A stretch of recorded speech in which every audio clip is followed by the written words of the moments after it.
桑迪是一位年轻的母亲，结婚后她为了支持丈夫的事业，搬到了一座陌生城市。然而不幸的是，仅仅1年后，意外就降临在了桑迪身上。一天的早上，她被发现连人带车坠落在了桥底。案发后，警方很快得出结论，他们认为这是一起交通事故，于是便做了结案处理。原本以为这件事情就此结束，但没想到4个月后，另一起案件的发生又让此案重新回到了警方的视线。直到真相大白的那天，所有人都感到震惊，一个意料之外的凶手策划了一场近乎完美的阴谋。那么究竟发生了什么？接下来让我们走进这起案件。大家好，我是大熊。今天分享的案例发生在美国堪萨斯州恩波利亚市。这里位于堪萨斯州东部，坐落在托皮卡和威奇塔之间，常住人口约为24000人，是莱昂县的县治所在地。恩波利亚市建立于1857年，以其历史悠久的恩波利亚州立大学而闻名。该校距今已有160年历史，是堪萨斯州最古老的公立大学之一，同时也是世界商学院500强学校。主人公桑迪出生于1950年6月5日，案发时33岁。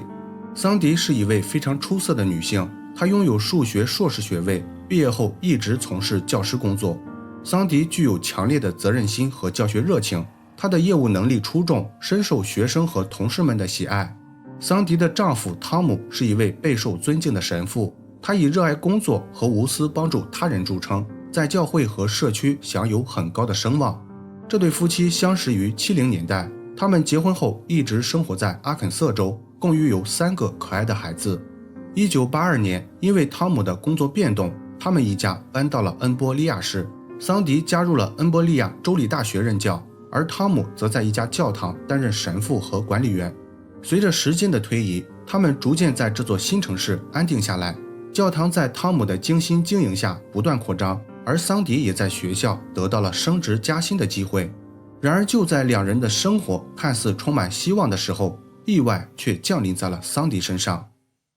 1983年7月16日，这天是个周六。前一天，桑迪正式接到学校通知，他从助教晋升到了讲师。桑迪和汤姆非常高兴，决定利用周末休息出去庆祝一下。这天晚上，他们把孩子们委托给了一位邻居，然后去看了一场电影，又去了酒吧。一开始2人的心情都很愉悦，直到桑迪和汤姆聊起未来的打算，欢快的气氛才逐渐发生了改变。桑迪计划利用业余时间继续深造学业，而汤姆希望桑迪不要把所有精力都放在事业和学习上，应该多拿一些时间陪伴家人。2人因为这件事情闹得有些不太愉快，于是就提前结束了庆祝活动。由于桑迪和汤姆只开了1辆汽车，而汤姆不想直接回家，执意要去教堂完成一项工作，所以桑迪没有办法丢下丈夫独自离开。桑迪又不想浪费时间跟在汤姆身边，于是就决定也去学校处理一些其他事情。随后2人约定了晚上10点在教堂见面后，就各自忙自己的事情去了。几个小时过后，时间来到了晚上11点左右。此时汤姆已经忙完了全部工作，但却迟迟没有等来妻子。起初汤姆也没有特别在意，以为桑迪可能还在生气，所以才没有按约定接他回家。直到汤姆跑回家发现桑迪不在，打电话询问学校也没有桑迪的任何下落后，汤姆才向警局报告了失踪的消息。接到报警后，警方很快来到汤姆家了解情况。汤姆向警方详细讲述了桑迪失踪前的所有经过，并且希望他们尽快展开调查。不过警方考虑到桑迪是一个成年人，而且刚刚和丈夫发生过不愉快的事情，所以当晚他们没有采取任何行动，只是安抚汤姆不用过于担心，或许明天一早桑迪就自己回家了。可是没想到的是，第2天一早，汤姆没有等来桑迪，却等到了遇害的消息。一位路人在卡顿伍德河里发现了桑迪和他的汽车，桑迪漂浮在汽车不远处的河里，已经没有了生命体征。事发现场位于一处偏僻路段的木桥下面，周围没有路灯，并且木桥的入口还是一个急转弯，所以警方判断这是一起交通事故。桑迪应该是开车经过木桥的时候没有控制好车速，不小心从急转弯的地方坠落桥下。至于没有在车里的原因，推测桑迪当时没有系安全带，他在坠桥后受到惯性被甩出了车外。然而警方的结论很快就被一位围观的群众质疑。这位热心人在木桥的路面和围栏上分别发现了血迹，这些血迹看起来非常可疑，像是有人在桥上抛尸的时候不小心留下的。群众的质疑确实引起了警方的注意，他们采集了这些血液，并且重新检查了事发现场。这次警方发现了更多可疑的地方。首先，木桥入口的道路上没有急刹车的痕迹。正常情况下，驾驶员在遇到危险的时候踩刹车是本能反应。如果桑迪真的是车速过快坠落桥下，那他应该会有踩刹车的动作。其次，桑迪的汽车座椅被调到了很靠后的位置，但是桑迪的身材瘦小，座椅位置明显不符合他的驾驶习惯。最重要的是，这条小路既不是桑迪回家的必经路，也不是去学校该走的地方。所以综合这些原因，警方认为这可能是一起伪造成交通事故的谋杀案。为了尽快查明真相，警方让法医检查了桑迪的遗体。然而法医的结论和警方的推测出现了不一致的情况。法医排除了谋杀的可能，认定桑迪的死因是高空坠落引发的肾脏出血。尽管这起事件存在各种疑点，但是基于法医的尸检报告，警方也没有进一步调查。他们尝试对之前发现的疑点进行了合理化解释，例如桑迪没有踩刹车，可能是个人原因或者精神状态导致的自我了断行为。桥上的血迹可能不是人血，或许是在桥上钓鱼的人不小心留下的。总之，不管怎样，这些疑点全都没有处理，本案很快就以交通事故做了结案。原本以为这件事情就此结束，但接下来发生的另一起事件很快就让此案重新回到了警方的视线。1983年11月4日晚上7点左右，当地警局接到了一通报警电话，一名叫洛娜的女士报告称，他们一家在回家路上遭遇了歹徒袭击，丈夫马丁被枪击中，已经倒地不起，需要警方尽快提供帮助。接到报警后，警方立即赶到现场，经过检查，受害者马丁已经没有生命体征，而案发现场只留下了3枚手枪弹壳，没有其他线索。由于马丁是当地法医办公室的一名法医，也是参与桑迪尸检的法医之一，所以警方对他并不陌生。在检查完案发现场以后，马丁的妻子洛娜就被带到警局接受了进一步询问。洛娜告诉警方，早些时候她开车带着丈夫和孩子们去了外面吃饭，可能是吃的东西不太干净，她在回家的路上一直感觉身体不舒服，于是在经过一条人烟稀少的道路时，她把车停到路边去了草丛方便。当她方便完返回汽车准备离开的时候，发现车钥匙不见了，于是就和丈夫马丁下车去了草丛寻找遗失的车钥匙。正当他们找钥匙的时候，一名持枪的蒙面歹徒突然冲了出来，歹徒用枪指着马丁的头，命令让他交出钱包。当时马丁稍微迟疑了几秒钟，接着就被歹徒连开3枪打倒在地。拿走马丁的钱包后，这名歹徒迅速逃离了现场。洛娜的说法很快引起了警方的注意。通常来说，抢匪在没有遭遇反抗的情况下，会尽可能避免使用武器，因为他们的目的是抢钱而不是伤人。而且案发地点是一条偏僻的小路，平时根本没有人经过这里，所以抢匪不太可能会选一个没有人经过的地方进行抢劫。这起案件可能不仅仅是简单的抢劫，更有可能是蓄意谋杀。警方的推测非常合理，并且很快就发现了相关依据。审问结束的几个小时后，洛娜就迫不及待向保险公司询问了丈夫赔偿金的到账时间。这件事情引起了警方的极大关注。随着调查的继续，他们终于找到了一条重要线索。洛娜的前男友告诉警方，案发的前3个月，洛娜曾拿出5000美元让他帮忙寻找杀手，但是他没有答应。不过后来听说洛娜被一个自称是杀手的人骗了，至于以后发生了什么事情，也就不得而知了。前男友的说法让警方掌握了洛娜雇凶杀人的证据。随后他们申请了搜查令，突袭检查了洛娜的住所。警方没有在洛娜的公寓找到谋杀相关的证据，但是意外发现了意想不到的事情。他们在抽屉里找到了2封汤姆写给洛娜的情书。这个发现让警方开始怀疑洛娜和汤姆的关系。随着进一步调查，更多真相也慢慢浮出水面。汤姆在妻子去世后一直和洛娜保持着密切来往，从2人的通话记录来看，他们每天至少要拨打10几次电话。还有一位知情者透露，洛娜和马丁都是汤姆的忠实追随者，他们在精神上对汤姆非常依赖。洛娜为了能经常见到汤姆，甚至辞掉了原有工作，成为了汤姆的秘书。两人在教堂工作期间发生过一些亲密的行为，有好几位教堂的工作人员亲眼看到过。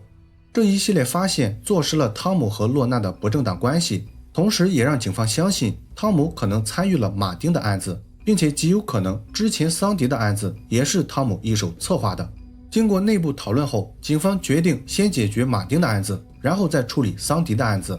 通过各种方法，警方找到了一名叫达瑞尔的证人。这位证人向警方透露，洛娜和汤姆曾经让他帮忙寻找过杀手。汤姆不仅全程参与了讨论，而且还拿出了$5000作为启动资金。一开始达瑞尔在金钱的诱惑下答应了，但后来感觉这件事情风险太大，也就没有继续执行。掌握了这条线索后，警方马上对汤姆进行了问话。汤姆坚决否认自己和洛娜有任何不正当关系，他对警方提出的所有问题都做了看似合理的解释。按照汤姆的说法，所谓的情书是一种建立在信仰上的爱的表达，并不是男欢女爱。另外，他除了在教堂工作以外，平时还会提供一些付费咨询服务。洛娜就是他的其中一位付费会员，他和自己的会员频繁打电话是一件非常正常的事情。至于那位证人，汤姆则解释说，他们之前确实见过面，但是讨论的不是雇凶杀人，而是关于工作的事情。汤姆的回答可以说滴水不漏，但是警方肯定不会相信这种说法。为了获得确凿的证据，警方又想了一个对策，他们让证人达瑞尔带着隐藏式录音设备找汤姆重新谈论了雇凶杀人的事情。为了防止汤姆怀疑，达瑞尔故意说他没有和警方透露过任何消息，之前警方所说的都是用来套取证词的手段。达瑞尔一脸真诚地说道，他永远都会站在汤姆这边，不会透露半点消息。这段话让汤姆稍微放下了防备，尽管他一直在尽量避免谈论谋杀的事情，但是还是和达瑞尔串了口供，用来应对警方调查。